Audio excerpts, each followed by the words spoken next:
This episode of Boys is brought to you by Anthem Brewing Company, anthembrewing.com.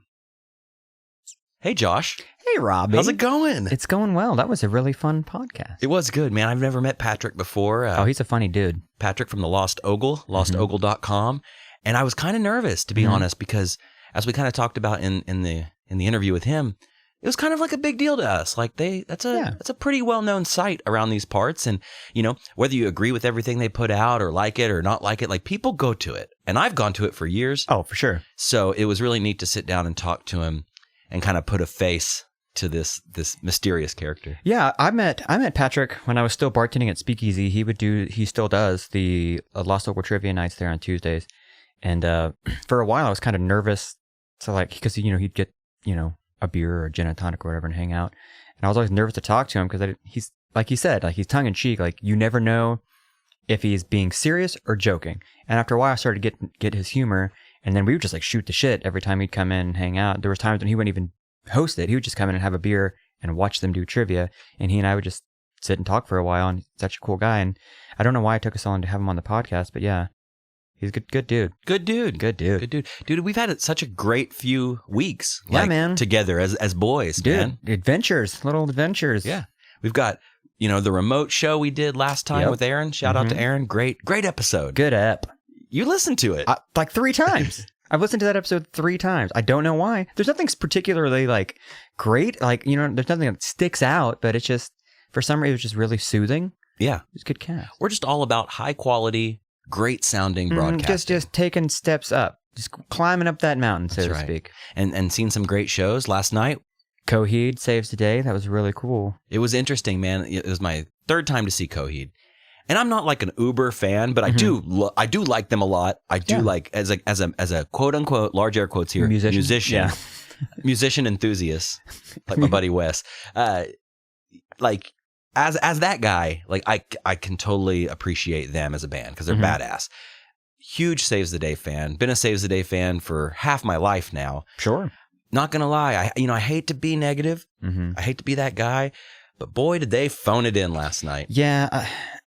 Your wife brought up something, or was it? No, it wasn't your wife. It was your sister brought up something earlier today, and that's why I was thinking about it at the show. It wasn't so much of a phone in, it was they were opening for Coheed, and I feel like they felt for some reason that they needed to connect with the Coheed crowd and make their set weird, quote, weird. Dark, weird, ominous. That's not what your band is. It didn't start out that way, and it sure as shit didn't go that. It got a lot more light and sunny, like the one with the grapefruit on the cover. Yeah. Like that album was like summertime bubblegum. Bubblegum. Pop, punk, rock And they music. didn't play anything off of that record, did they? No, they played a bunch of stuff off Under the Boards, which is their darkest album. It's like the most kind of twisted lyrically and dark themes. And that may have been purposeful. Maybe they did that because they thought this crowd would like it. Right. When really, people that came to see Saves the Day, I wanted to hear some Can't Slow Down, some Say What You Are, some Through Being Cool. And there was 5 minutes of ambient noise and pedal work for in between songs, and it threw me off. Yeah. Well, what I was thinking about that show we played with the Ataris did the same thing. In between each song, they would do this weird reverby, tape echo kind of a thing in between songs. Why are you doing that? Just play your songs. Well, it's funny because you and I are around pedals, guitar effects all day. Doing that stuff is super fun. Yeah. But it's not fun to sit there and watch. Mm-mm. Do that shit on the album. Sure. Put some interludes between the songs on the album. That's great. But they could have played 2 more songs at least. I would say 5. They could have played 5 songs. You think 5? 5 songs. Okay, so let's meet in the middle. Let's say 4 more songs. Sure. They could have played 4 more songs in the time that they spent leaning over, twisting knobs on pedals. Yeah. What the fuck? Now, see, I totally understand. I've seen bands do it before. While they're tuning guitar, they'll do that. So you're not just sitting there watching them tune a guitar, and they don't have to do crowd work. Right. They'll just do it, and it's maybe once a set they'll do it. But that was after every fucking song. It was so long. I mean, and my issue and my takeaway from it was they sounded good. Yeah. It wasn't that they sounded bad. It just, the set was super short, a lot of filler, and the song selection, again, was just very strange. And then even at the end of their set, I don't know if you noticed, you probably did, they were like, we got 2 more songs. We got 1 more song. Yeah. Their set got cut short. Yeah. And I was like, dude, we showed up when the first band was finishing. We were running a little late. So we got there the first band was playing their last song. They got off the stage. The turnaround time was pretty quick between bands. I'm like, dude, did you just not get allotted that much time? Mm-hmm. Maybe not. I don't know. Or maybe they just spent too much time fiddling with pedals. Yeah. Probably what it was. Stop twiddling your knobs.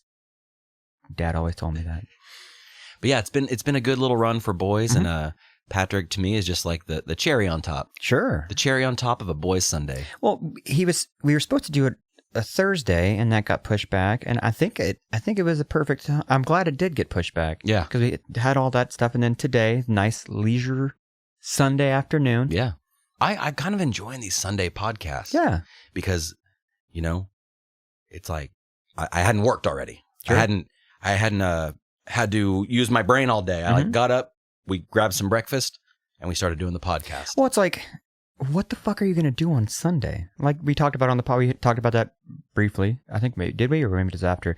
What do you do on a Sunday? You really don't do anything, really. It's my day to, how do I say this? Reflect. Reflect, relax, rejuvenate. Mm-hmm. I like my Sundays to be chill.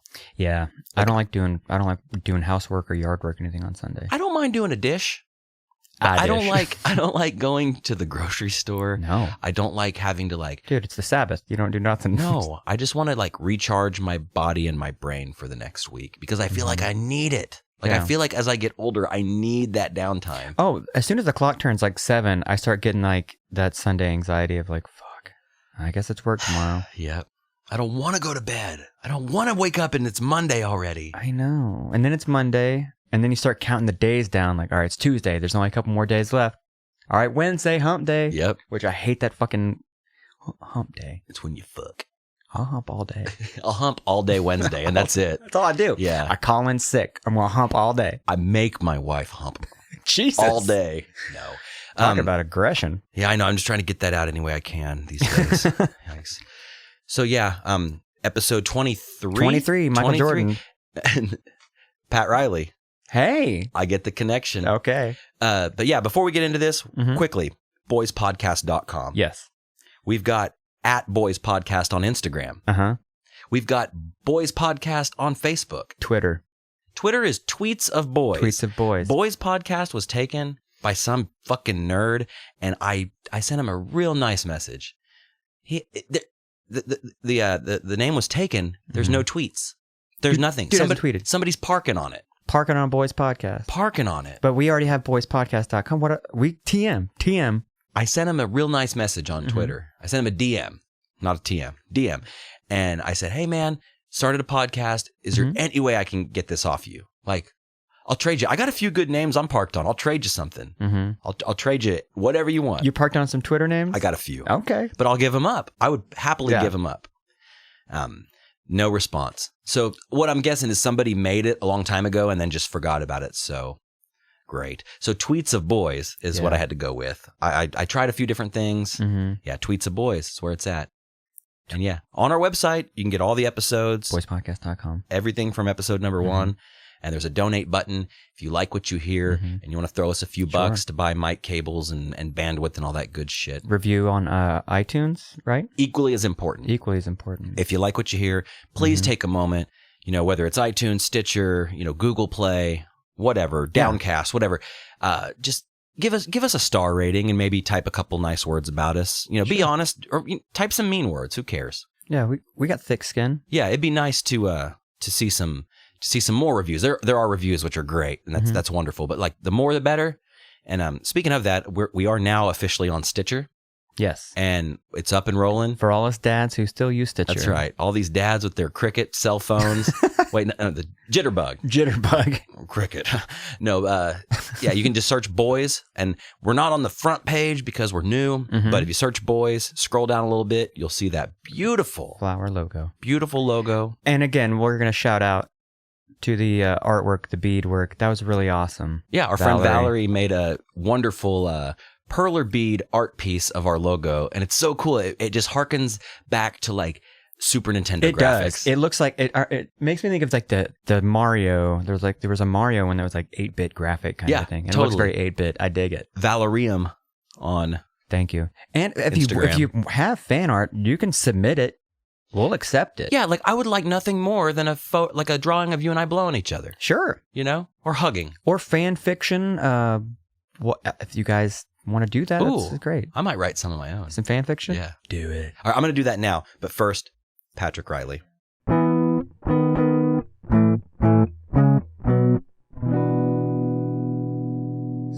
All right, boys, episode 23. Welcome to the podcast, everybody. We are here with Patrick from the Lost Ogle. How's it going? How are you doing? I'm good, man. Did you find the place okay? Yeah, I spent the junior high school years in the Bethany area, so it's fun to drive down, 36th Street and, drive by the Zodiac Club, all that stuff. Wonderful place. place. A lot of fun, yeah. Wonderful place. Yeah. Have you been in there? It's been a while. Yeah. But yeah, one night, it was one of those go to scary dive bars you would never go to nights, and we went to the Zodiac Club, and haven't been back. The name alone sounds sketchy. It sounds very sketchy. The building, the facade out front is kind of sketchy. Once you go inside, it just reminds me of being like it would be a bar that like Dan Connor from Roseanne would hang out at. There's a lot of wood paneling, a lot of like 80s bikini Michelob girls on the walls, like old NASCAR stuff. Yeah, it's pretty chill. But there's probably a pool table in there, right? There's some pool tables. Okay. They have karaoke. Oh. Yeah, it's a strange bar. I went with our buddy Matt Street. We went one night and got accosted by some dude that was like obviously on steroids and was like, he was one of those dudes that was like, I'm just here to get fucked up, like just get real drunk. And he was like strong arming us, but like hugging us and shit, and like that guy talking about how he kicked somebody's ass in the parking lot last week, and we haven't been back. You try to be his friend. You're like, okay, cool, yeah, man. Yeah. Hey, go talk to those people. Yeah, you're tough. Yeah, like waving to him, from across the room. Yeah, go to jail. Yeah, beat up those people over there. Leave me alone. He's like, I just went out in the parking lot and threw up. I'm ready to drink some more. Jesus. All right, dude. Damn. You're like, you should go to that Route 66 bar down the street or whatever. What's the Roadhouse? Yeah, the Roadhouse. Yeah. I want. Do steroids make you thirsty? I would assume. Probably dry mouth. Probably like other drugs. You might imagine. Right. Yeah. Well, he was definitely juiced. He was amped. Thirsty. Yeah. So yeah, awesome. It's been a great couple of weeks, man. We've been going to a bunch of shows. We did a remote podcast, and now we're here. Got everything set back up. It feels nice to be back in the OG studio. Yeah, back in because we were at my spot for a little bit. Yeah, it does feel nice to be back. Yeah. Comfortable chairs. Yeah, hanging out. Yeah. So thanks so much for coming by, for man. driving to Bethany.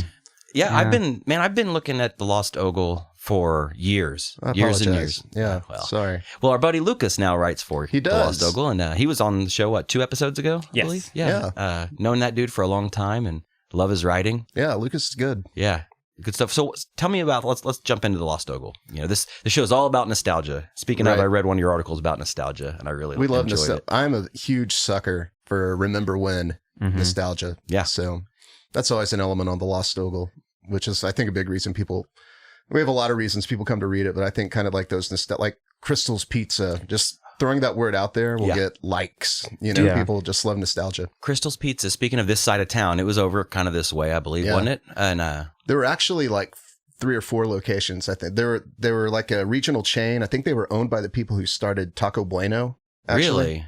Yeah, okay. And so they had like about maybe up to 10 locations at one time in Oklahoma and Texas, but cool. They're all gone now. I just remember there was the one that had like the pirate ship inside, or maybe they all did. I guess who knows? I only went to one, but I want to say it was over on this side of town. The one on Rockwell. Rockwell. Yeah. Such a magical place. Growing up, especially the first couple times I went there when I was real young. Like I read in the article, they had like the cartoon room that was like an old timey movie theater. Yeah. They had the video games kind of in like like in the belly of the ship, perhaps. Yeah. They had like the mermaid lady or the pirate ship captain lady, I think, that had like the exposed cleavage. And like as a boy, I was just like, I had to get an eyeful of that every time I walked by. I was like, whoa, those are nice hard stone breasts I want to look at. Yeah. But Crystal's Pizza, amazing. When people talk about Crystal's Pizza, and because I do what I do, I have these strange conversations about Crystal's, it seems like all the time. Nobody really talks about the pizza all that much. That was kind of, I don't think they were known for their pizza. No. I couldn't even tell you what it tasted like. Probably wasn't good. It was it buffet?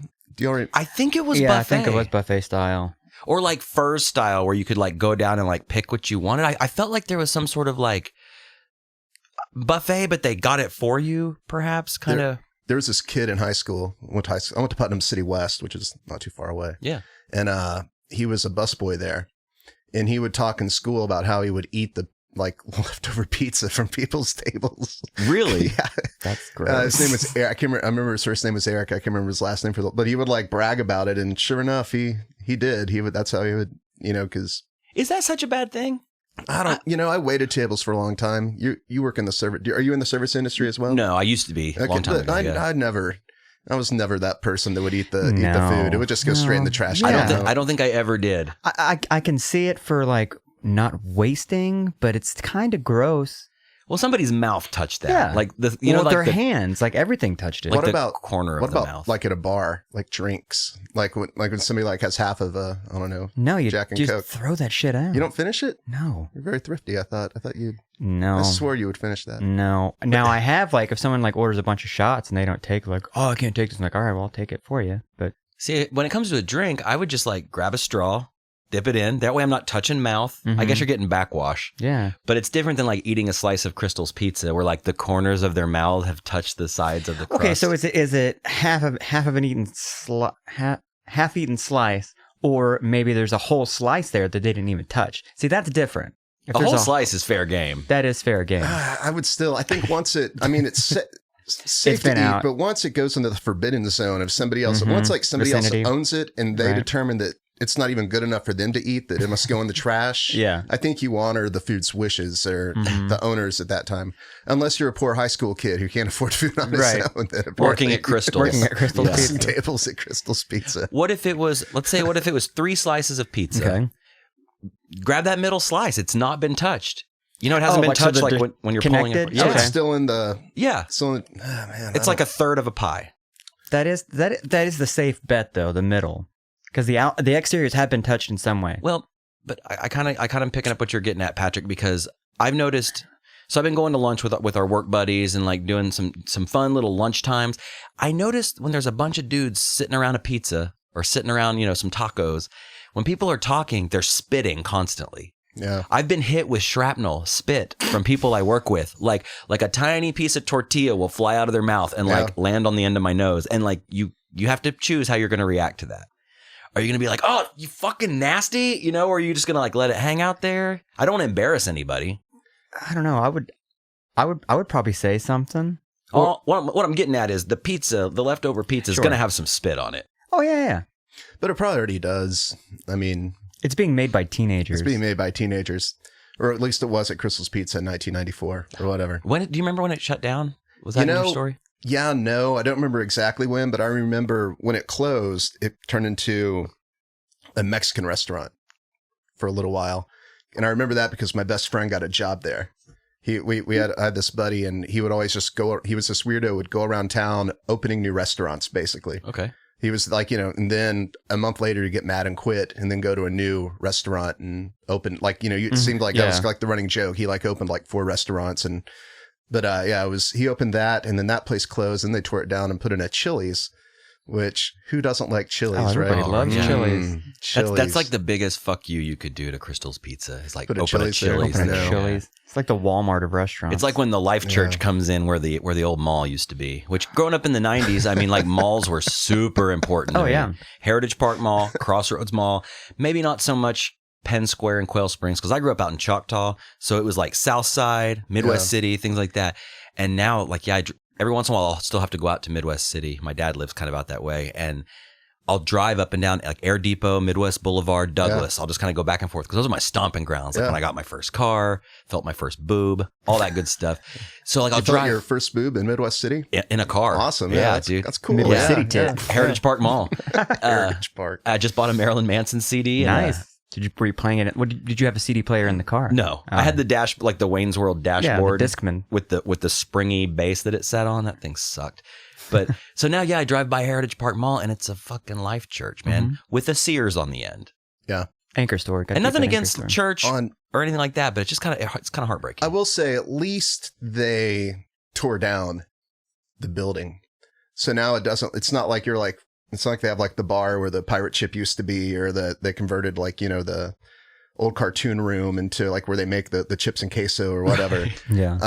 So at least they tore it down. It's kind of like you were talking, the Life, or those Mexican places that used to be an old Brahms or Dairy Yeah. Queen. Yep. Like that's Yep. I kind of like those because it gives it a little character. You know, it's Totally. There's one over here that used to be a Taco Bell, like the old school, like brown and yellow Taco Bell. Not the hip purple Taco Bell we all know today. No. But yeah, and you go in there and you're like, wow, like I remember sitting here when I was like 15 eating cheap burritos. Well, like in Edmond on, is it Boulevard? There's a Cholino's there, but clearly was a Brahms. Right. Like, and the interior is still very much looks like a fucking Brahms. They still have like the old photographs from the 1980s of like Sundays on the wall. Yeah, and they still all have that like stuff. that little Brahms flower. Like at Crossroads, that Brahms is, I mean, there's nothing in it, but it's just a gutted out Brahms. The Brahms in Crossroads Mall was iconic. Oh, yeah. It was old school. You could smoke in there when or people could smoke in there when we were They had children. that atrium, is that what you call it? That little Like the glassed in area. Yeah. Like that. Oh man, that place was bomb. smoke and eat your fucking See what I mean chicken about sandwich. nostalgia? Yeah. Dude, that's People what, love reading and talking about nostalgia. Oh, Maybe yeah. not Absolutely. listening to it, but oh no, they do. Check the numbers, yeah. dude. Well, I've started listening to like 3 different nostalgia podcasts, and it's like, it's nice. 'Cause like, oh, I fucking remember that. Or they'll bring up something that you just totally forgot about. I think that's the part of nostalgia that people enjoy. Well, nostalgia's weird because, this show, that's what we talk about. We have people on, we talk about how they got to where they are, and I want to get into that here in a moment. But, nostalgia's kind of dangerous too, because sometimes I'll get so nostalgic that I think, man, life fucking sucks now. Yeah. But it really doesn't suck now. Just everything, like in 10 years, I'm going to nostalgia on this, Mm-hmm. Yeah. be like, oh, remember when we started that podcast and we were just down here, hanging out and Yeah. talking about Crystal Pizza and breasts and Midwest City. I think it all has to do with like your formative years and how that kind of shaped you as a person, and to go back and have memories of like, oh, those were nice times, when it really wasn't all that great. Like, when we talked about the 90s being awesome, it was only awesome because we were like 10 years old. If we were like 20, 30, maybe, like, my dad doesn't give a shit about the 90s, Right. My dad was like 40 in the 90s. Yeah, Why be that's shit? a good point. you got a Yeah. grumpy dad if you didn't like the 90s, really? Well, my dad was never that kind of dude who's like, he didn't have like a favorite band. He didn't have like a favorite movie. He didn't have a favorite anything. He just kind of listened to the radio. He was a radio guy. Okay. So he never really like attached himself to anything. And that's kind of cool. Like, it keeps you separated from it. It keeps you from nostalging out. I'm sure he nostalgias out on things, though. Oh, I'm sure there's certain, like, when a song comes on the radio, it's like, oh, remember touching a tit back in 1970, whatever. Like, Yeah. I don't know. As Hot Springs, Arkansas. as I get older, and do these new endeavors, like if we started this podcast when we were 20, Mm-hmm. we'd be like taking it way too seriously, Mhm. and I still have tendencies to Well, do this that. seems pretty serious. We have a mixer. Yep. Mm-hmm. This is the most high tech podcast I've ever been a part of. So I think it's pretty. Well, that's nice. Outside of Ryan Drake's, but his doesn't count because it's at a radio station. Yeah, he is Right. at Spy, right? Yeah, he's like, Yeah. you're like in this weird house that some, hermit lives in, with one side being the radio station, and then Ferris, the hermit, living in like the other side. I like that. This is more comfortable. This is Cool. like what you get in a, is it the Mark Maron where he does it in his garage? Yeah, that kind of just a- a couch, couple Mhm. chairs. Yeah, just nice, decent lighting, not the Yeah, prettiest you got setup. a couple but- guitars on the wall. Yeah. I like. Got some books, Yeah. some video games. When you step things up and start doing the video portion of it, when you have the cameras, then it's going to be. We've talked about doing that. Yeah. Don't take yourself too seriously. No. I Don't be- know. No, don't I'm going be to show up 20 with like years old. a fake Groucho Marx mustache on. I can't even speak. I've always said Mushmash. I have a face made for radio, so I'm afraid to bring the camera element in it because I wouldn't want to look at this. I want to listen to this. I would Yeah. want to listen to my beautifully soothing, pleasing voice. Right. But I don't know if I want to look at this. Yeah. You're a handsome man. You'll do great. Well, thank you. Bring in all the ladies. You'll touch more boobs. Maybe in Bethany. Who knows? Maybe. Erica, come in here for a second.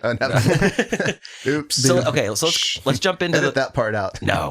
We don't edit. I haven't learned how to edit yet. It's weird. Lost Ogle. Yeah. Tell us how it got started. When did it get Before I started? tell you anything about the Lost Ogle, I need you to whitelist the site on your ad blocker. Because it looks like you got the ad blocker turned on. So all right. click the click that. I'll click whitelist. Clear, like Don't run on this page. Yeah. We want quality, non-invasive advertising. Well, I'm going to check it out right now. There. Okay. Is that better? I'll look at those beautiful advertisements for sex toy shops. Yeah. And I love dildos. Yeah. That's a lot better. And apparently I need to do some work on that. But the Lost Ogle, it's an obscure local social blog based in Oklahoma City, Oklahoma. I'm not really good at describing it because it's kind of a satirical extension of me a little bit. So I suck at describing what the website is and what it's about. I just kind of... Well, that's pretty much it. That's what I do. I just write about stuff, but we do it in a satirical, irreverent tone. I kind of play a character. It's kind of not quality-wise, but, Colbert-ish, and something like his old show where he played the conservative pundit. Right. I kind of play the anti-Ogle. And it's an extension of my personality, but dialed up to, 11 on the thing usually. When did you start it? It's hard to believe, but it's nearly been 10 years. Started in May of 2007.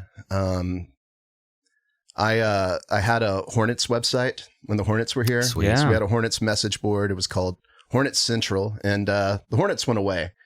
So I was like, I want to do something else. Maybe it'd be kind of fun to do like a Gawker type blog for Oklahoma, something like the Gawker and the Onion, or even like the Gazette's Chicken Fried News they had at the time. I was like, well, that's the only reason I read the Gazette, and it's like 2 pages or 1 page. Yeah. So I contacted a couple of guys who, like, I really didn't even know all that well. They would write or comment in the Hornets message board, and I thought they had good stuff. And we just started doing it. We didn't have like a style guide. We didn't have any goals. We had no expectations. But then, just kind of started gathering a following and yada, yada, yada, blah, blah, blah. 10 years later, it's now a full-time job. That's so Career, rad. I guess. Yeah, it's really Yeah. weird. And you have writers, other writers, new Got a writers. staff. Yeah. Yeah, it's it's weird too. Once again, none of this was planned, but it's but it's fun. I can't complain. I don't have a boss, which is kind of cool. That is cool. I do and I work, I'm able to work from home. I guess I have an office too that I can go to. I can work from basically anywhere I want. So I like it. Keeps me busy. Yeah, man. And to be, self-made is not the right word, but like self-sufficient, where like you said, you don't have to check in with the boss. Yeah. You just have to, you're the boss. I mean, you're kind of the boss. You're the boss. It's a weird deal. Before I did this, I was about as corporate America as you can get.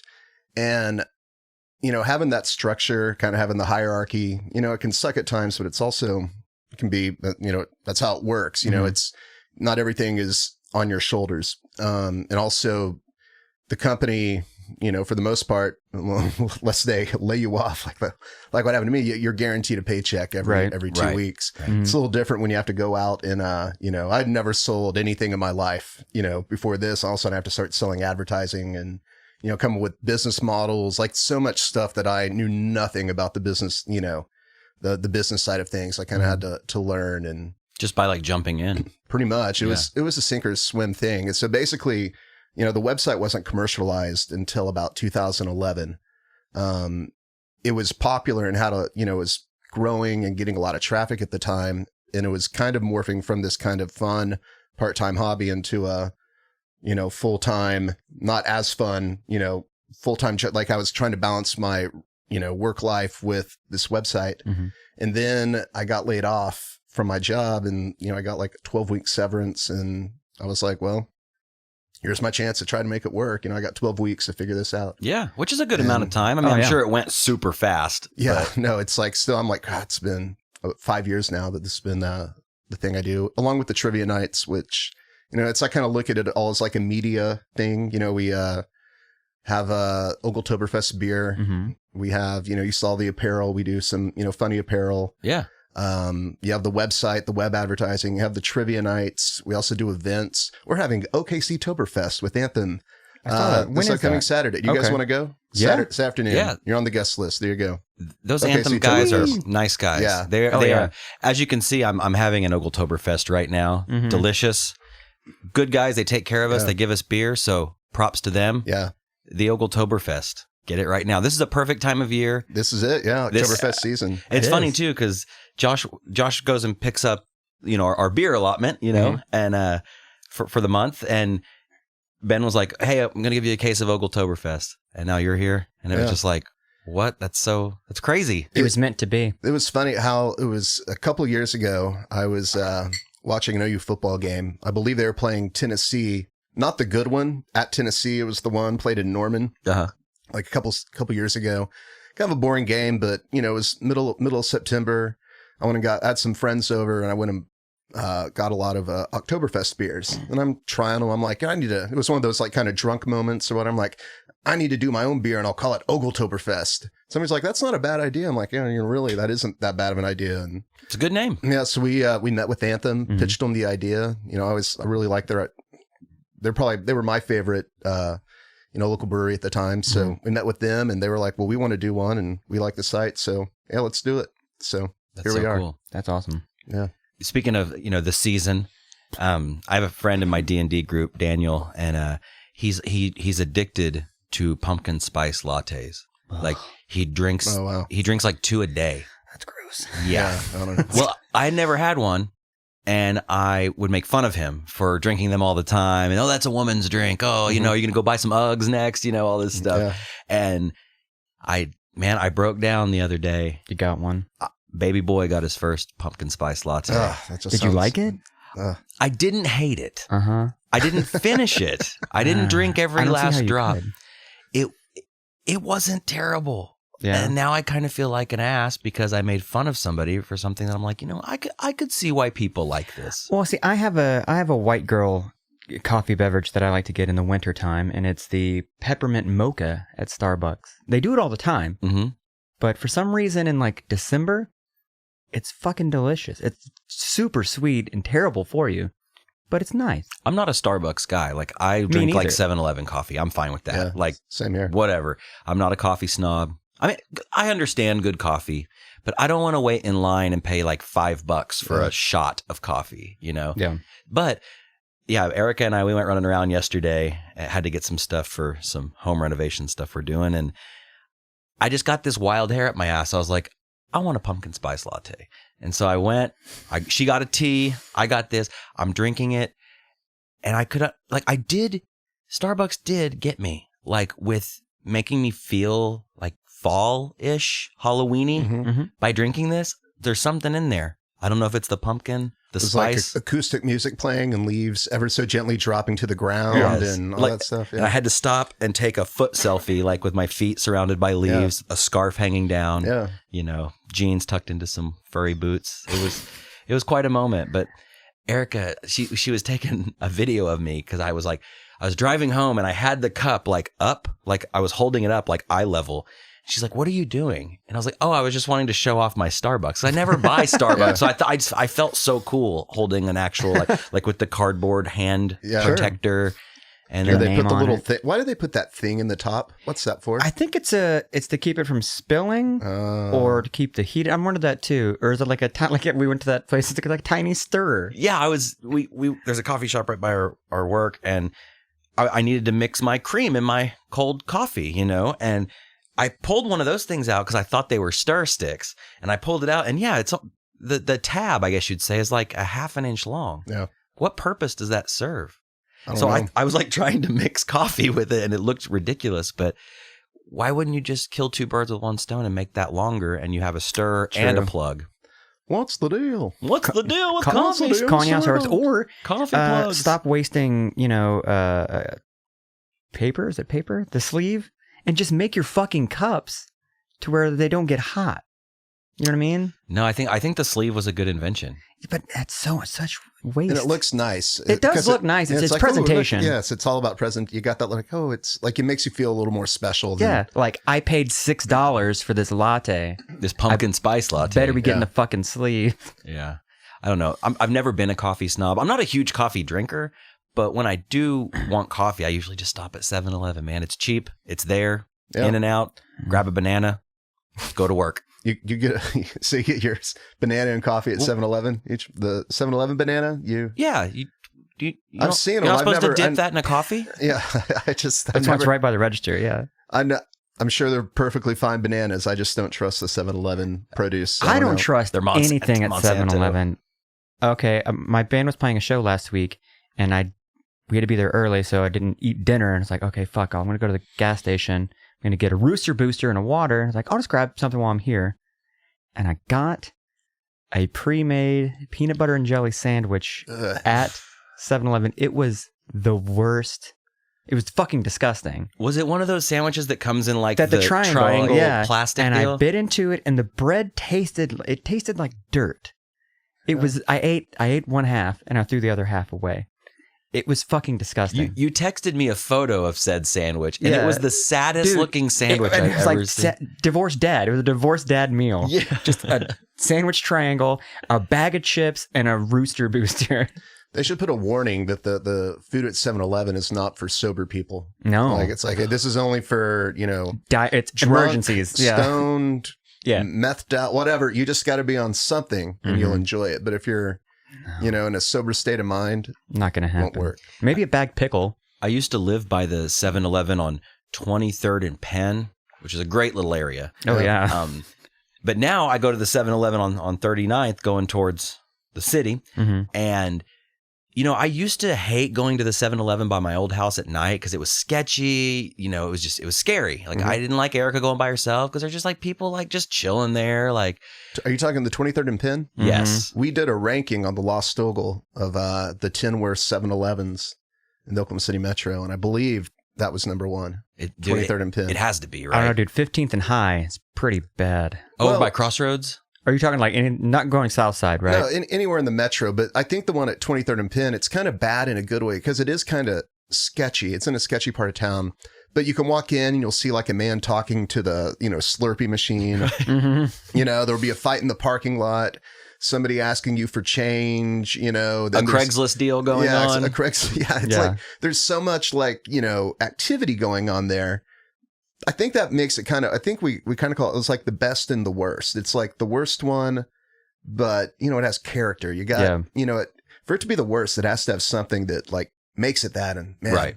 It's a doozy. Yeah. Going there at night's pretty crazy. When I lived over there, that's where I would always do my Craigslist deals. Like if I was going to sell a guitar or a pedal or something, that was a nice place to meet. Meet up right there on the corner. Easy to get in and out of, good coffee.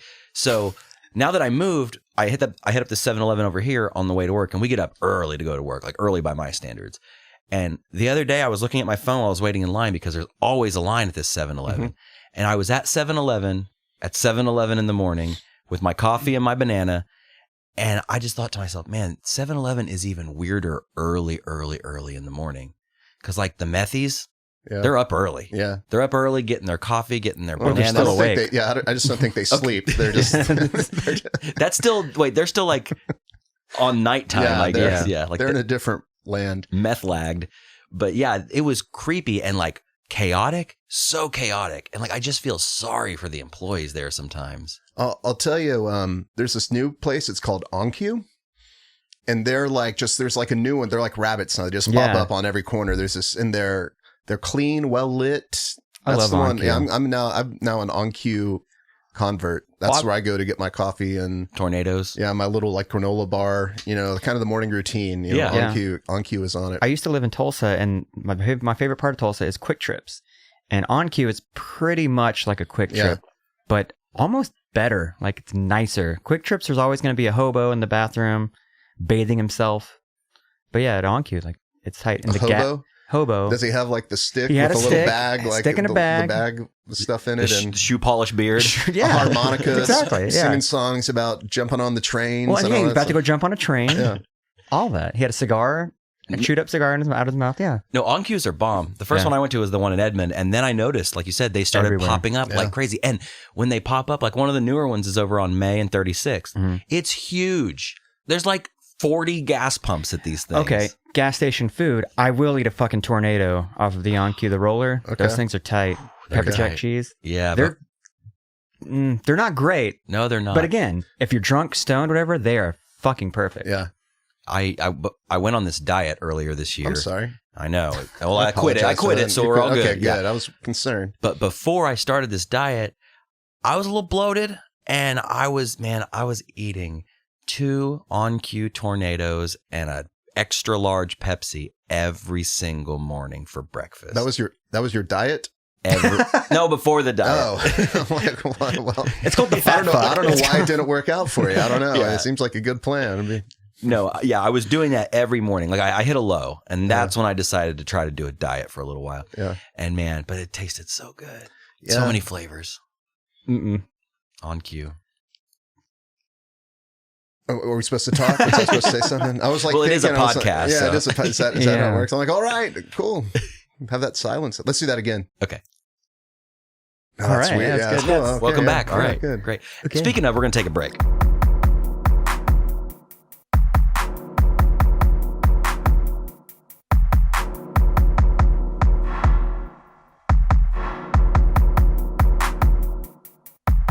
All right, we just got back from playing Salty Ogletoberfest. Crack a new one, a clean one. Oktoberfest. Fresh.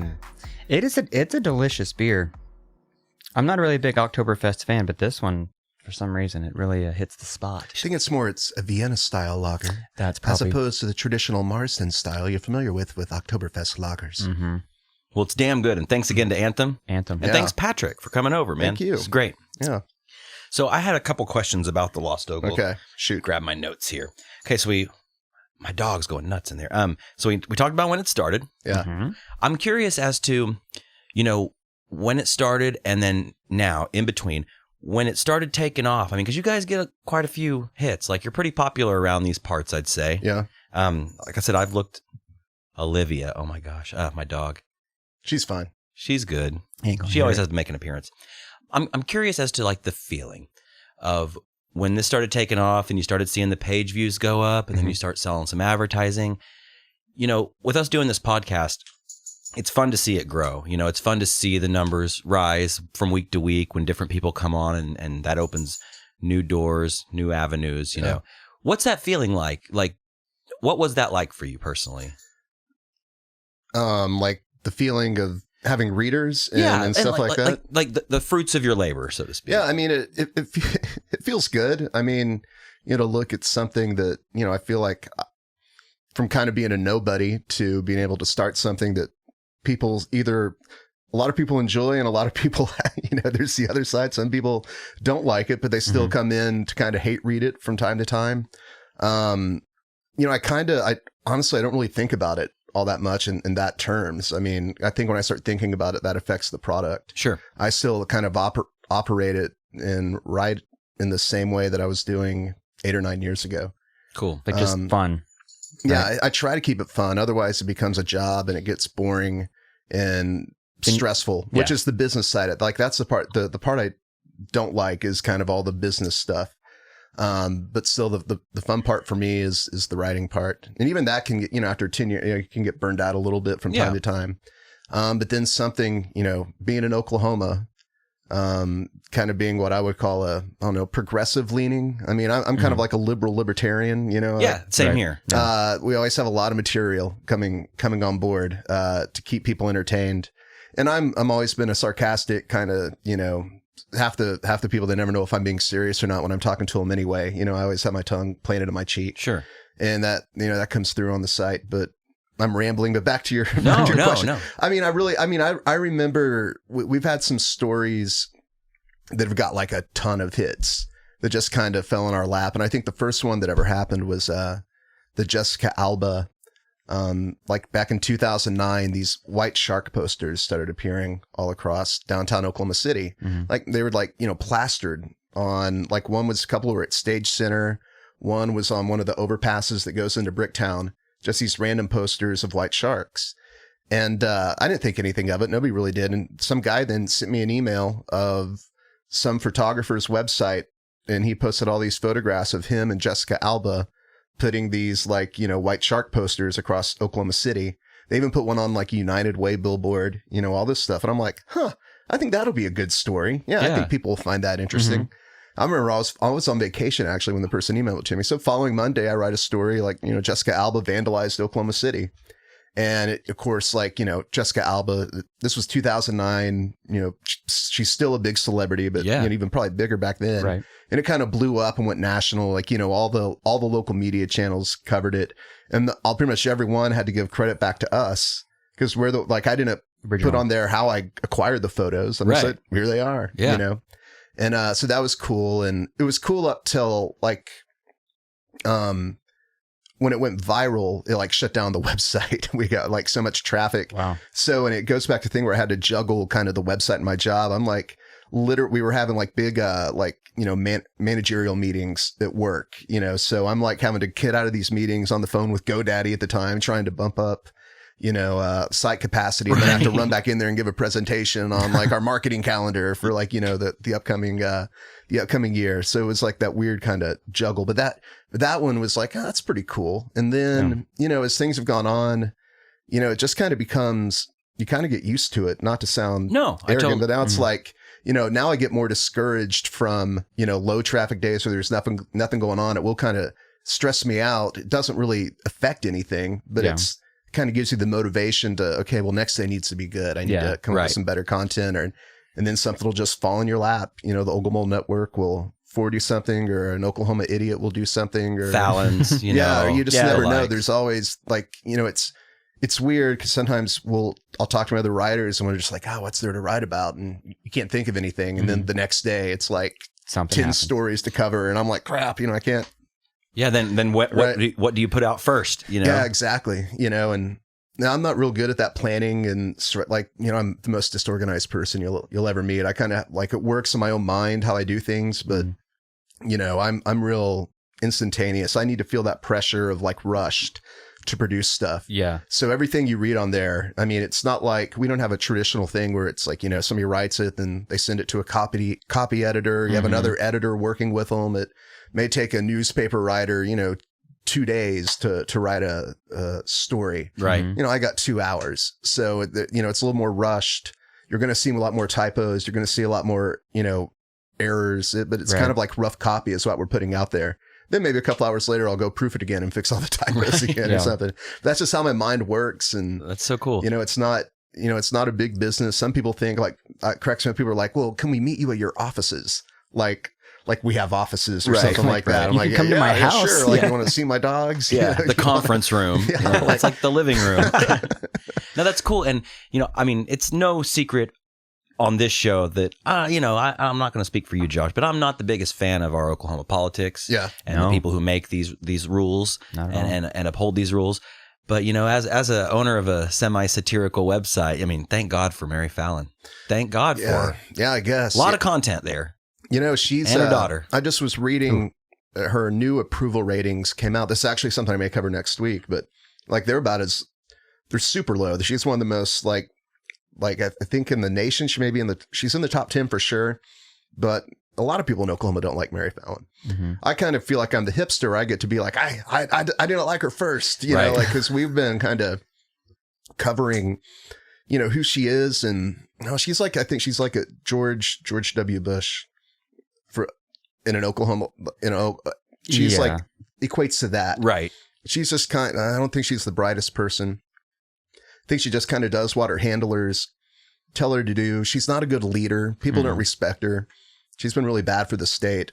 Well, and it's funny because, and I totally agree with all the above, but it's funny because like, if I saw her walking down the street, I wouldn't be one of those like dudes that's like, fuck you. You know, like she's a person. I don't hate her as a person. I just do not like the way she does things. And it's as simple as that. And it's fun to read, you know, people making fun of her and stuff, but like, sometimes like in the comments or like if other websites that aren't the lostogle.com, they'll just say some really like hateful shit. And it's one thing to poke fun at someone or take this kind of Colbert-esque approach, you know, to you know, Colbert, Marr, Jon Stewart, whoever, like kind of poking fun at somebody. But at the end of the day, it's like she's a human being with feelings. Same with her daughter, same with everybody else, you know. And it's like it's fun to make fun of things good-heartedly, you know. Yeah, which can be tough when she's the governor. Like you know, and one thing is the Lost Ogle audience has grown. You know, I've tried to, you know, it's on the back of my mind. Okay, like, you know, the key is to be funny and not mean. Now that's a very both of those are subjective of what some people, you know, find funny and what other people find mean. So I think at least from my threshold, I don't think I cross my personal line in how we cover Mary Fallon and what's mean and what's not. I try to tone down like the state trooper jokes from here or there, but you're right. Like some comments, people are like, you know, I hope she dies. Yeah, like she should be killed. Yeah, like so I'm like, okay, like how about just fired. Yeah, like You can criticize her policies till the fucking cows come home. There's plenty there to criticize and plenty to talk shit on. But yeah, once you start getting to like the threatening, yeah, she's crazy. She's backwards thinking for sure. Yeah. But come on. Yeah. we do kind of make fun of her lack of fashion. She's right now her big thing is her red. She has like this red cape jacket or something. It's really hard to explain. It's like, I don't know. She has that, you know, she did the whole thing with the open, like, I guess it's a faux pas to wear open-toed shoes Yeah. with what, pantyhose, I guess? Is that what it's called? Yeah. I could see that, how it would bunch up at the end and look like a little Grinch foot. Yeah. She does that. You know, I don't know, or plastic surgery jokes kind of, are those allowed when you're like the public figure of this? I think that's fine. Yeah. I think you're allowed to kind of, I think when you're at that high level of politics, all that stuff, there's, you know, you got to have thick skin. Yeah. Actually, I think she does. I hope she doesn't take it all. Like, I hope she doesn't read all this stuff and start like crying to sleep each night. Like, I think she's pretty tough, but when you make that decision to go into politics, you want to be a governor, and not only do you want to be governor, but you just have backward policies and totally let the energy industry run your, you know, cabinet, make all your decisions. And then when the state starts going to shit, you're still out there trying to protect the industry that kind of helped cause everything. Right? Totally. You just got to look at the earthquake situation to see how bad of a governor she truly is and who she truly works for. Energy industry is very important. None of us would likely be here if there wasn't for an energy industry in Oklahoma. But, you know, I guess I look at it as, well, you know, why are they here? Because they want the resources that we have. So why do we just give it a, like, I don't know. I think it's like it's a two-way street. Yeah, you need it, but what you're going to take, you know, we tax at proper rates. You don't cause earthquakes. You know, you do all that stuff where she's the exact opposite. Hey, we work for you, whatever we can do for you, energy industry. Yeah. You do. And has that ever been a good way to manage manage a state, manage policy? Yeah, not at all. It's funny. I picture her like at the end of a long day of like holding back women and minorities and children. She slips, sucking Satan's cock. She slips into a bath. Hey, that's a mean comment. Right? Yeah, but it's hard. With I was playing a character, guys. Yeah, right. Yeah, satire. I'm just imagining like Anon 248 and like the Guy Fawkes mask as your icon. Just then, you know. But I just imagine, her slipping in like a nice lukewarm bath, like a glass of white wine. And she's like reading the Lost Ogle on her iPad and crying. I know her handlers read it. I don't know if she does. She's tried to make jokes about it. Can she read? I think like at a third grade level, she would have trouble passing the test that she wanted to implement to flunk all the fourth graders, I think, or whatever. Hey, she's always got a job writing at the Lost Ogle, though. And the other thing with we criticize her, but it's not just her. I'm an equal opportunity roaster. You know, that's a salad. You know, I don't think anyone should really be, you know, off limits from kind of like a, you know, with the tongues planted in cheek. I'll joke around about anything, but we'll also have serious, like, I don't mind criticizing David Boren. I almost think he's just as bad for our state as Mary Fallon. All the Democrats in the state love and worship the guy. And I think some of his policies are just as bad as hers. He's on the board of Continental Resources. He tried to cover up, you know, the energy industry's involvement in, you know, creating earthquakes. So I guess, you know, I think in our defense, if people do say, well, you're too mean to Governor Fallon, or, you know, you write too much about her daughter, which isn't true. Like we've probably written about her daughter 20 times, but it's so memorable how like weirdo she is. Well, it's hard like, not to write about that. Like I always say, hey, there aren't some of our most popular. Anytime I write about Christina Fallon, people read it. Okay, but I have a question about that. Yeah. Speaking of Christina Fallon, and I've talked about this with my wife and some friends. Do you think that she would be talked about so much if she wasn't as attractive as she is? Now, beauty's in the eye of the beholder. I get that. But to a lot of people, Christina Fallon is very attractive. Like I can see the striking features and the crazy hair and shit. Like I get that. But do you think if she looked like, oh, I don't know, the second Becky from Roseanne, like, do you think that she would be as talked about and as not revered, that's the wrong word, but as scrutinized? Yeah, I do. Because really, we don't really cover her. We don't really mention a lot about her looks on the website. It's just kind of the far out things she does.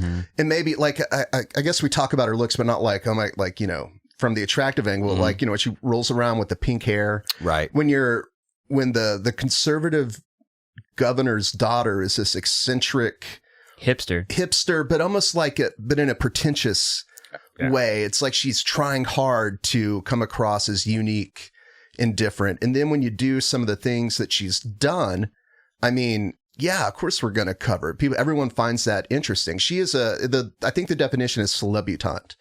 Like the Kardashians I think, one thing I wrote one time, it was like, she's kind of like the Paris Hilton of Oklahoma, only she hasn't released a perfume, or a sex tape or something like that. I expect one of the two to happen, sometime soon. She's just she's famous because she's famous. Would we be writing about her if she was Mary Fallon's daughter? If she was not Mary Fallon's daughter? Maybe. Yeah. But the fact that she is Mary Fallon's daughter just makes it more of an absurd story that I want to write about and other people want to read about. Yeah. It's interesting because she's like, she's like your weird cousin at the Christmas dinner table that like is obviously way different than everybody else. Yeah. She sticks out like a sore thumb compared to her mom, Yeah. And there's nothing wrong with being different. I mean, that, I'm about as weird as you get, but God, just the way she does things. Like I just point out the trailer park story, if you want to, because some people think like, maybe our coverage about Christina is unfair towards her. And I think from what I've gathered, I've never, personally spoken with her, but I've been at bars before and like, she'll be there with her posse, and there are people in her posse that give me like death looks. And it's kind of, funny. They're not big fans of, our coverage, but I don't write for them. I write for the people who want to read that stuff. Right. And, people seem to like it. But the trailer thing, that was one of my favorite stories that we've written and that about. Is truly out there. Like that is like some weird shit. That was like nationwide coverage too. Like, oh yeah, everyone was talking about it. Yeah, because it's fucking ridiculous. It's gonna put a trailer on the governor's mansion like lawn. Which I think shows kind of, once again, like Mary Fallon is the chief executive of our state. You think when her daughter comes, hey, I just bought a trailer and I'd like to move it next door to the mansion and live on the mansion grounds in my trailer and have it connected to the power, all that stuff. It's like, yeah, we don't need a trailer on the lawns of our governor's mansion. I mean, that's about as Oklahoma as you can get. But we sometimes want to put forth an image that we defy the stereotypes, the common stereotypes that people have about Oklahoma. And she's like doubles down and just reinforces. Yeah. I mean, it's such, and then the fact that what our investigation uncovered, the whole timeline of the story, the Oklahoman did a little soft little fluff piece kind of saying, oh, the governor's children are in town for the summer staying at, and they're talking about how Christina Fallon moved a trailer. And I had kind of heard about that, but never really thought too much of it. I'm like, okay. So we were able to acquire a picture of it. And then the following Monday, we went with the big story, like, Hipster Boo Boo lives in a trailer on the mansion. And then a guy, an Ogle mole, said, this may be against this might violate zoning issues. So we asked like the city's like, no, it's state property. It's fine. And we even asked like the governor's office, like, no, it's state property. Everything's good. Well, then we did more research, and there's actually a special zoning rules for the area around the state capitol and the OU Medical Center. They call it the Capitol Medical Center Zone. And they have, in one of the zoning rules is you can't have a trailer parked on any property. So then the next day we're like, kind of like, gotcha, you know? And so then it was like, all the news media started covering it. Mary Fallon had to go on Channel 4 to tell everyone that her staff had learned that it was against zoning rules, and they're having to remove the trailer immediately. And that's what I think. The whole thing is absurd. It's funny, but it's like, it matters, but it never would have nobody would ever have known about it. There's a good chance that trailer would still be there and somebody still living in it had the Lost Ogle not come aboard and kind of covered it in a unique, hopefully humorous way. And anytime, everything I write on the site, I'm not saying I'm successful, but my goal is to try to make people maybe laugh and learn at the same time. And I think we all laughed and learned a lot from that story. Definitely learned. Definitely laughed.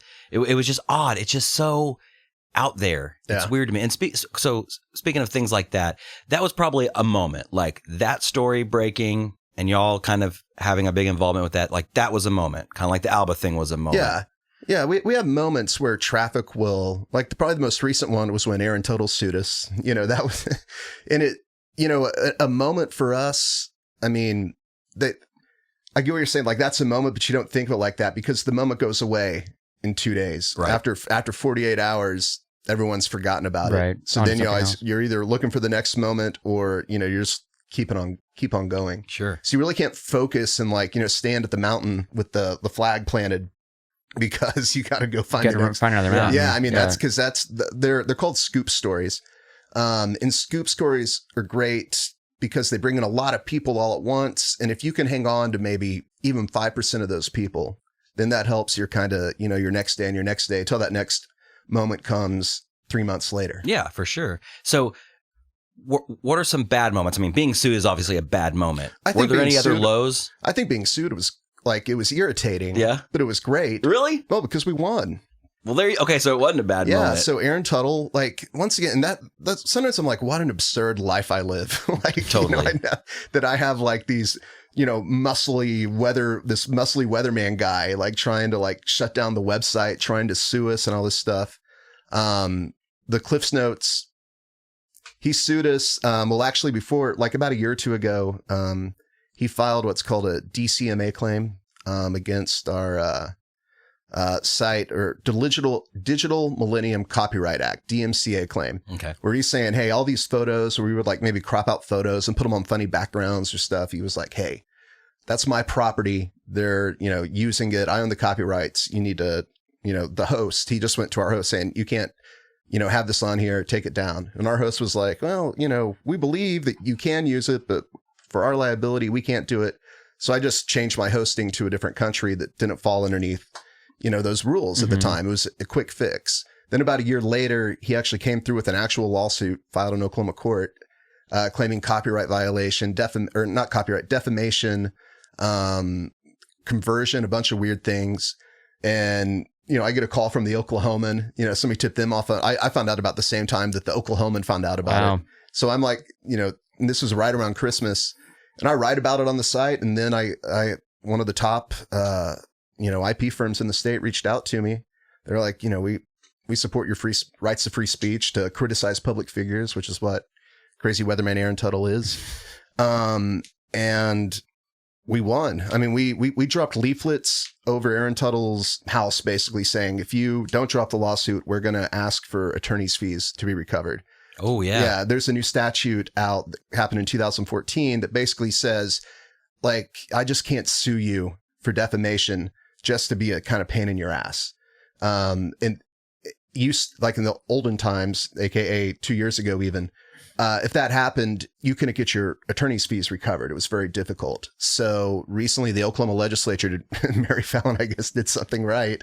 And they included something in there which did make it a lot easier to pursue attorney's fees on kind of like baseless defamation cases like the one he filed, where you're just trying to intimidate or bully someone into doing something by threat of legal fees, because it costs a lot to defend yourself. Oh, for sure. So we were able to get all of our attorney's fees in the amount of $25,000. The judge ruled that Aaron Tuttle has to pay those fees now. So not only did the guy waste his time and our time with a baseless lawsuit just because he doesn't have a sense of humor, but he cost himself 25, grand in the thing. But, from my perspective, I'm like, well, don't sue us, don't mess around. Like, but a lot of people don't understand the law and how it works. And, I think I'm pretty good understanding when it comes to defamation and stuff like that. Cause I don't want to defame anyone. No. I'll make jokes, but that's not my goal. I don't want to like slander or anything like that. Right. So I'm very careful about not doing it. So now, that's my tangent about that thing. But yeah, did you go to school? Did you go to school for writing? Like, how did you learn I these went to rules? writing school. No, Writing school? College of Writing. I've had kind of a knack for some elements of writing for a long time. Like I was writing short stories when I was like in middle school. Oh, cool. High school. I do have an English degree from UCO with kind of an emphasis on creative writing. So you did go to writing school. Yeah. So I wanted to be, I've written half a novel. That's, I've written half of the next great American novel. I've written a ton of short stories. So I've been writing my entire life in some, fashion or capacity, and still do it today. And that's one regret I do have about the Lost Ogle is I spend so much time writing for it. I kind of don't have the time, like, when I'm done working for the day, the last thing I want to do is open the computer back up and start, writing a new short story. I just want to stay away from the computer, stay away from all that. And if there's ever a chapter in my life beyond the Lost Ogle, I think that's something I want to, maybe pursue, later on, would be getting back into some form of creative writing or, something like that. Yeah. So that's what I thought I was best at. But now I'm a blogger. Yeah. So who knows? Yeah.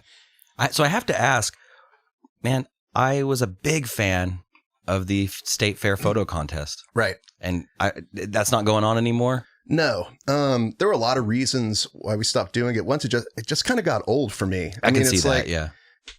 I never, once again, nothing has ever been planned with a success. Like, it was, the State Fair photo contest got launched because the Oklahoma State Fair had a photo contest, like back in like 2008. And they were all like, photos of like, kids, petting a goat or, people on the Ferris wheel. A lot of photos that look nothing like the State Fair that I really remembered going to. Yeah. So we thought it'd be funny to have our own State Fair photo contest that shows the real side of the Oklahoma State Fair. And it blew up. And I mean, the last year we did it, we probably got over 300, photo entries and had to, dwindle it down to 20 to vote for. But that just kind of, after doing that for, 8 or 9 years, that got a little old. Okay. So that was one factor. I'm a huge Seinfeld fan. And the one thing I love about Seinfeld, or even like a lot of maybe shows you'll see in, England or something like that, they quit while they're on top. Right. So I was like, okay, this thing's popular. It's probably one of our most popular features on the website. Like, I mean, I think in 1 year it's like overall, it's accounted for like 2% of our total page views in the history of the site, which is huge. Yeah. I was like, let's just quit. People that sometimes that's kind of good. Right. Before you like wear it out and it gets like old hat. Yeah. Because now people say, man, when are you going to bring it back? Well, maybe we'll bring it back someday. And then when we do bring it back, it'll even be a bigger deal. Yeah. People will nostalgia out about those State Fair photos. Exactly. That's right. Yeah. And the third thing, when I started the Lost Ogle, there's a big difference between getting, 500 unique visitors a day to getting 15,000, and there's also been in the past 10 years, like the term cyberbullying has come about and exist. And there was, the photo contest was kind of mean. Once again, you trying to be funny, tongue in cheek. But for some of the people who didn't want to be in it, I guess it could be considered mean. Yeah. And there were a lot of people kind of that, the very politically correct crowd who would they were up in arms and everything. So kind of to appease them a little bit, that was another factor. So it was like once I weighed, like, what's the advantage of doing it? Page views. Why not to do it? I have all these other things. Yeah. So, let's quit while we're on top. Sure. While people still like it. Maybe bring it back someday, at some other time. And the other photos, they still exist. I didn't take them down, that you can go on there and look at all they're pretty funny. They're great. We still use them on like other State Fair related posts, and the stories behind them, all the people that send them, it's been great. But I just felt like it was the right time to, end it for now. Did you ever get a photo submitted that you were just like, I cannot put this up? Like, there's just no way I could put this up. I mean, yeah. Because I've seen some shit at the fair. Yeah, no, there's always crazy stuff, but you just kind of, you just look through them and find the ones you think are funny, or, you're like, what makes this funny? Why is this photo funny? We took some heat because some of our photos did, feature, people were sitting in their like little rascal scooter things. And you're not making fun of, a disabled person. You're making live an obese person who needs a scooter to get around the fair. And then they have like a funnel cake and turkey leg and like a giant jug of soda, like on their tray. That's not handicapped though. Yeah. Well, I mean, it depends on if you're one of those politically correct people that emailed me about it. Yes. Right. True. But then I think the more, middle of the road and the other side, like, oh, well, yeah, it's funny because, if this person, didn't clearly didn't themselves. You made yourself this way. Like that's kind of fun. I mean, that's kind of like, well, hey, maybe you should lay off the turkey leg. Do you ever worry about? Probably so not. Good, it's pretty much what your website is. Is it the word like rubberizing, like foaming everything to where it's like PC police? So you can't make fun of anything without worrying about someone getting offended by. Yeah, and I'll tell you where I have a problem with that sometimes is, I think context matters a lot when it comes to that type of stuff. If you're on the Lost Ogle and you're coming there to expect that, you don't have a problem with it. Right. The problem with the internet is then you get people who have no clue what the Lost Ogle is, and they see that your aunt sees that you shared it on your Facebook page. Your aunt clicks on it. Your aunt goes to read it, and your aunt gets offended. She gets mad, even though she wasn't the intended audience. Right. and it's kind of a double stand. Like, you can listen to like Howard Stern say some of the most ridiculous things on the radio, but you're just not going to kind of absentmindedly tune in to Howard Stern. But you can absentmindedly or just end up on a web page. Click on something, yeah. Right. So I think context matters. Where some people maybe try to accuse us occasionally of a double standard is then when we'll call out politicians or kind of idiots for being politically incorrect, and where like maybe like for example we've got on Facebook and like shown some of the post people like like anti-Obama comments left on like Oklahoma news channels like kill the president, calling them all sorts of names. He's a Muslim. Which I don't think that's politically incorrect because I don't think these people are trying to be funny, or the people that maybe like one of them was, I remember we had like the Oklahoma City Zoo, they had a baby gorilla. And all the comments, people started posting kind of like, ha ha ha, it looks like Michelle Obama, people saying stuff like that. And that's where I get where like there's it's not, political correctness, poking fun, making fun of it. There's like kind of an art to it and there's a way to do it. Right. So, it's kind of weird. On one hand, I'll be that guy making those jokes about people, but I'm doing it with the intent of making jokes to entertain people, to make people laugh. Then there's a difference when I think you have like a sheriff posting like, Mexican word of the day memes on Facebook. It's different when you're a public figure and you're having to like, represent these people. It like, so I don't know if there was even answering your question. But there is kind of that weird, like, how do you navigate what's politically incorrect, what isn't, what's appropriate, what's not? I think it's kind of a judgment call and you have to, figure that out. Yeah. It's interesting because like even doing this podcast, there's similarities that run between this and Lost Ogle or anything like that. Whereas we talk into microphones and whatever we talk about, gets recorded. We don't edit anything out. Yeah. I mean, we've maybe edited like one thing out. No. We edit things in, so be prepared for some hate mail. No, but yeah. Blatant racist Patrick Riley stops by the Boys podcast. No, but anything we talk about, it's out there forever, just like anything on your website. So I'm spending all this time being minorly worried about minorly offending someone when you have, your crazy uncle that's like putting a picture of Harambe up and it's like making an obviously racist joke or something. Right. And it's like, he doesn't give a fuck about offending anybody. But for instance, like when our friend Matt was on a few episodes ago. So our friend Matt, many years ago, he bought some black market Viagra, or maybe it was cough medicine. I don't remember. But he gets calls from these Middle Eastern telemarketers. Yeah. He's been getting these calls for years, like 15 years now. Yeah. And he took a call while we were sitting here and he was fucking with the guy. Right. And he was acting homosexual. And he was like, yeah, the Viagra makes my dick a lot harder, but the Cialis makes it nice and veiny. Which one would you prefer? Which is true. Yeah. Well, take them together, best of both worlds. So I'm going back and listening to the podcast, getting it ready to upload. And there was a moment where Matt goes, I'll suck your Indian cock. And I felt so bad. Like my PC police was going off in my brain. So I edited out the word Indian. Right. Just because I was like, well, I don't want to offend somebody. You don't want to offend an Indian with a cock. Yeah. I mean, because most of them don't have them. Yeah. But that wouldn't bother. Like, see, and that's where he's just like he's not saying anything negative about it. It's not, he's just describing, the man. But still, I felt bad. So I edited it out. And then Matt called me out on it. He was like, dude, you edited me. He's like, why would you do that? And I was like, I don't know. Worried about offending somebody. Yeah. But why should I care? Well, You took the safe approach, which is what a lot of people do. Like the outrage police can be kind of scary, and it's one. And if we want to talk about regrets, the outrage police, like I think it's become a little too powerful. I'm outraged. It's like one time, I was recently writing about, I believe I can't remember off the top of my head the exact details of the post, but there was kind of some infighting in the Oklahoma Democratic Party. And in my article, I made a comment like, yeah, I'm a 38-year-old, balding, white, chubby guy. I don't have any, I have no right to make black jokes. I'm not even going to do that.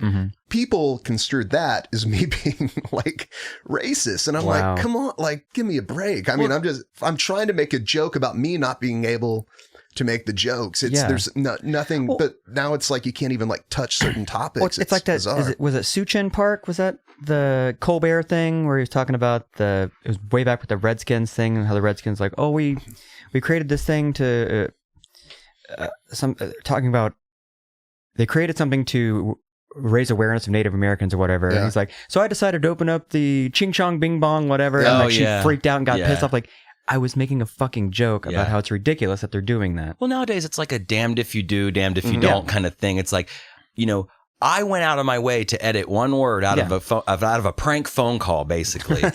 But I like upset my friend, which I mean, it was all in good fun, but he was like, why would you do that? And I felt like an asshole for doing it, only because I thought maybe if somebody got that far into our little podcast that they would get offended. But like, nobody cares. But I spend so much time worrying about that stuff, Yeah. Well, it's like weird. The same thing about Patrick was talking about the Lost Ogle. People go there knowing what to expect. If you're listening to our podcast, you know what you're going to, I would hope so. You don't stumble upon an hour and 15 minutes into a podcast. Right. Yeah. The problem that I deal with though is because the website's a mix of many things, and it has changed over the years. It's hard for me to pinpoint what that change is and define it, but the content of the site always changes. I'm not the only writer. There are other writers, as well, but we do criticize Mary Fallon a lot. And a lot of people really enjoy that, especially the liberals. They really like it. And they usually the ones who are most sensitive, about that type of stuff. So, you'll have like these, the politically correct liberal people reading an article about like where we're criticizing maybe a policy or, calling out the Oklahoman for its, whatever that paper does.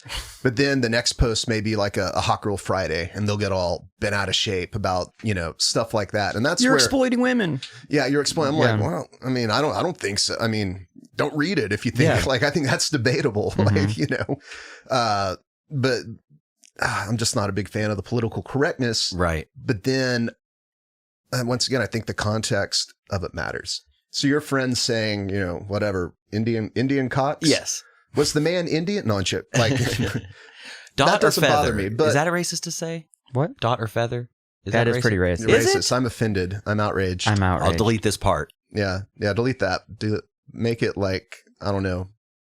Delete this whole thing. Let's pretend this podcast never happened. But do you think that wave will crest eventually? That outrage, the recreational outrage, you think like eventually it'll just stop? People will go back to being like, they'll understand satire? I think it's like unfolding a map. I think once you unfold a map for the first time, you can never fold it back into that perfect map shaped.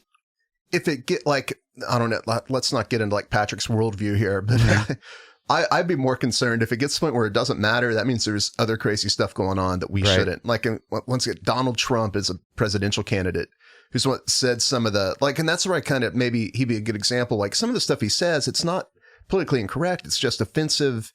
Like, there's no humor. He's not trying to make a joke when he's calling all the Mexicans, when he's saying like rapists and thieves. And some, I think, are good people. That's what the guy appears to think. He's not like making light. He's not doing a joke. He's not saying that to maybe prove kind of a different point, that's just offensive. Some of the stuff he says, it's like, oh my gosh, especially when you're the president of the United States. If Donald Trump was a Fox News commentator, that's fine. If you want to, hear that stuff, that's where I think, once again, that context of who it is, why they're saying it, and what form they're saying it matters when it comes to the outrage.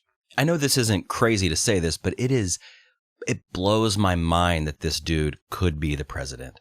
I mean, do I think he's going to win? No.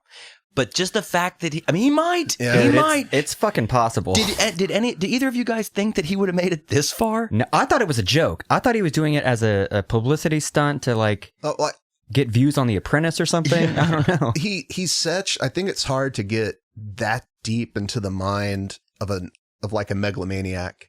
It's really hard to wonder. Like, sometimes I talk about, I really didn't have a plan with the Lost Ogle. I don't know if Donald Trump really had a plan to to be president. I don't think he just started doing it, and now look at it. Now didn't he run back in 2010 too? Or he decided not to. Okay.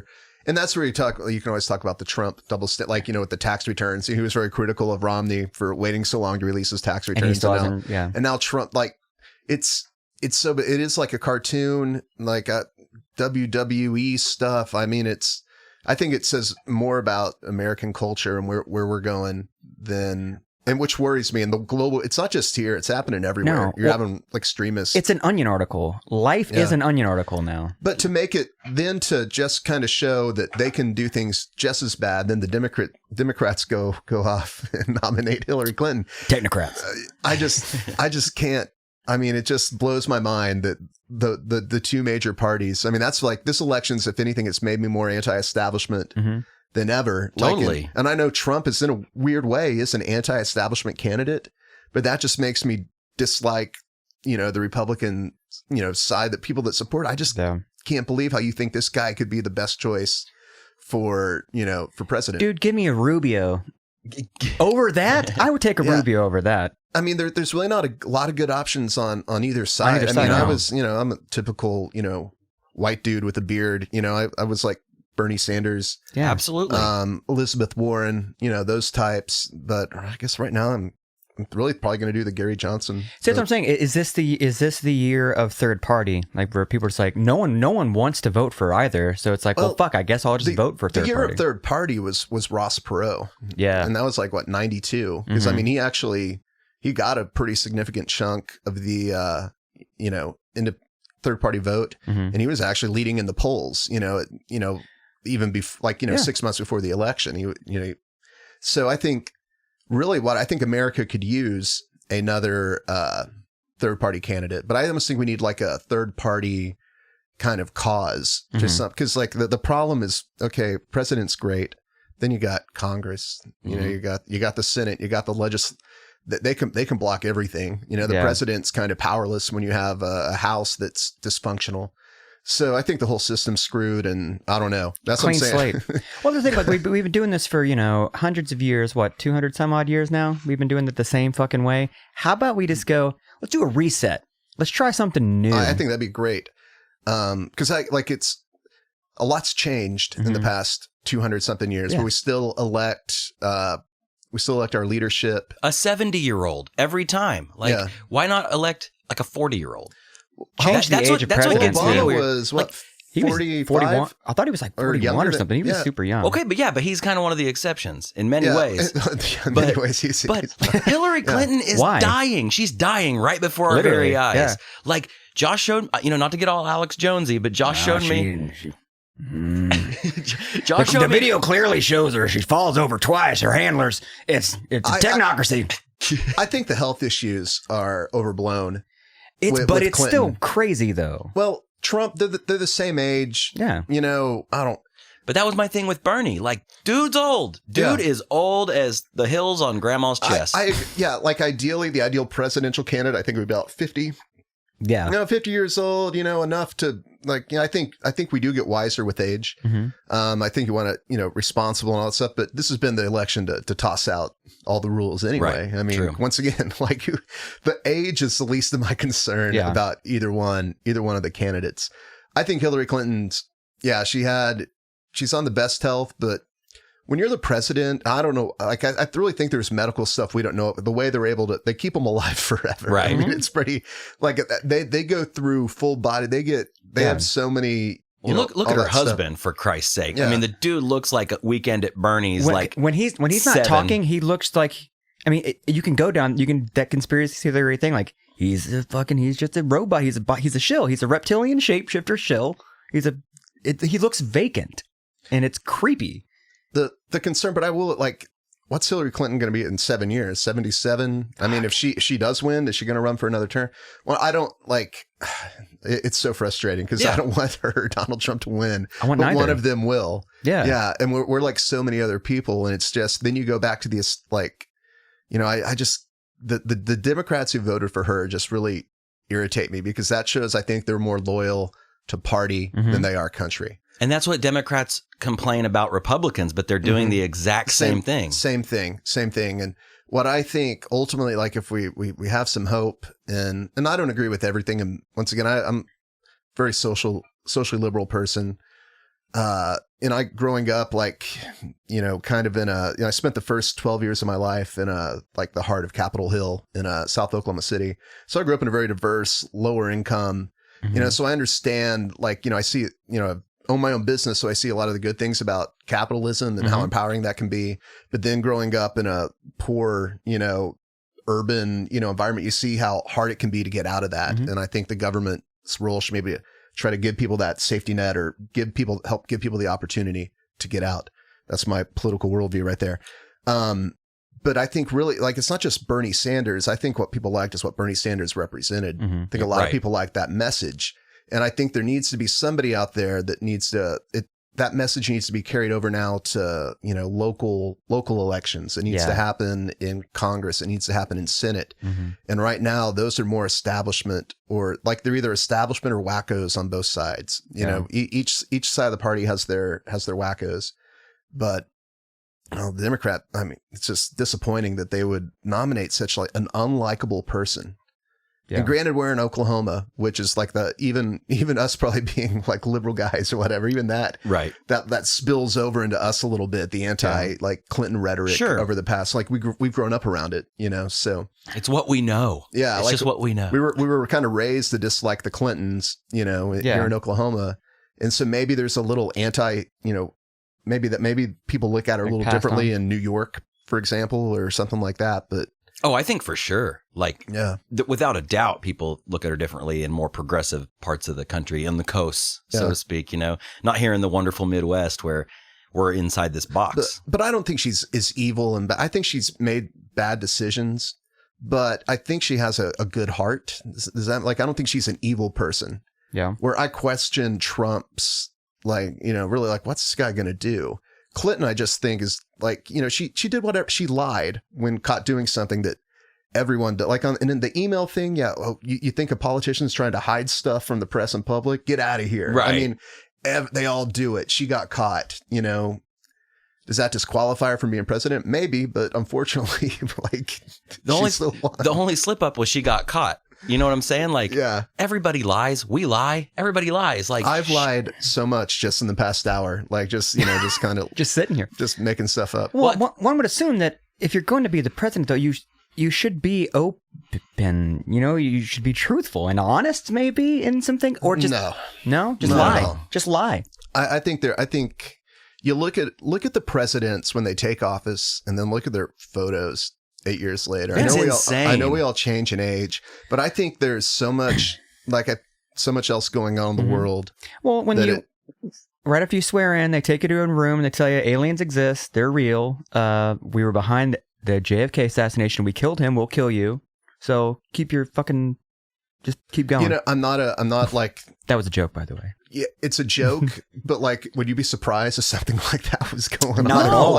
Like, I don't know if it's that, but I think when they take you in, you all of a sudden realize that the world is not as secure and as we all like to think it is, that life can change in an instant. And, here and, we get comfortable, we kind of forget about that. And so I blame the stupidity of just regular people for a lot of the world's problems. It's when you have these phones, you have Facebook, you have all these things, articles to click on, and you just, like, it's every fucking 5 minutes. It's something different, something new to think about. You're not thinking about politics. You're not thinking about what's going on outside of our country.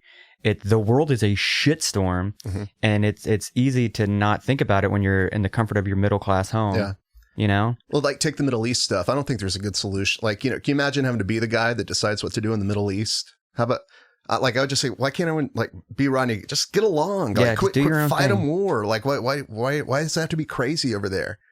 So hot. It's just so hot. But you can't, when you're president, you got to, like, there's so many, like, there's just so many things coming at you. There's really not a good way to resolve conflict. You got to worry about so many things. I think it's kind of it's probably the worst job in the world. It has to be. The only cool thing is you're the most powerful person in the world. That's the only cool part about it. But like, it's to an extent. You also have Congress. You are the most powerful person in the world if you can get this group of people to agree with what you're saying. You're the most powerful person in the world in the context of you could destroy the world if you really wanted to. Yeah.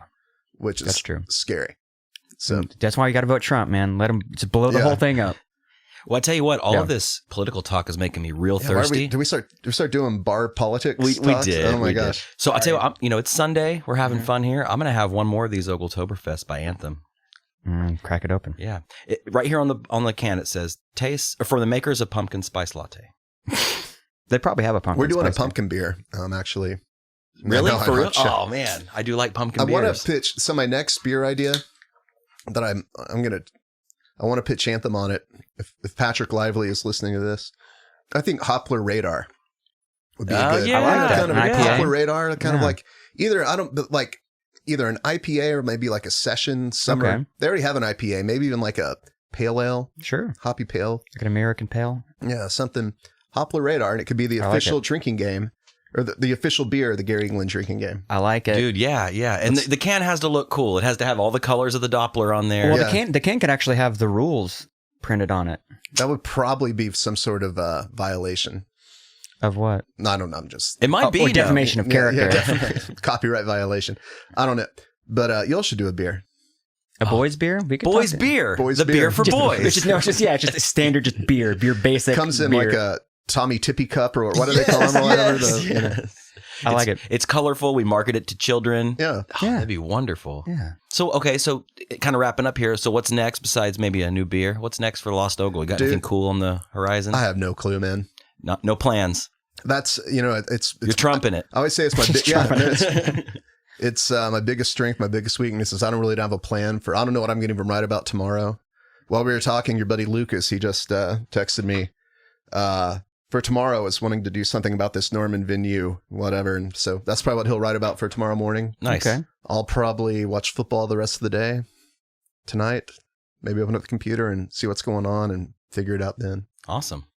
Well, It's man, kinda thanks. weird. Yeah. Yeah, thanks for being Thanks on. for coming over, dude. This was great. It's good getting to know Yeah. you. And I'll continue to read Thanks. your I'll site. see you with Saturday. the ads. With yeah, the I'll ads. see you Saturday at OKC Toberfest in the Farmers Market District. Heck yeah. And you do the trivia nights? We do 3 trivia nights a week. We're at the Speakeasy, which is how I know Tuesday. Josh. Yeah. Where are we at? Anchor Down on Thursdays and Buffalo Wild Wings Expressway on Fridays. So people can come play trivia. Heck yeah. Those are a hell of a lot of fun. Best trivia, for sure. Well, I'm probably the best host, probably. Yeah. How would the host rankings go? Me, Spencer. You, Spencer. Ryan's probably the worst out of all of them. Ryan You Drake. think so? Yeah, Ryan Drake's pretty bad. He talks a He's lot. an awful human. He's a terrible Yeah, person. No, he really is. You should hear some of the politically incorrect things that he says about you guys. Oh, wow. I have no comment. Yeah. Thanks for having me. Yeah. Am I supposed to tell people to listen to this now? Now that is this how this works out? Am I supposed to like? You gotta. You gotta Come go. on, Yeah, man. tell I knew everybody there was about a it. catch. There's I knew- got to be. I mean, come on.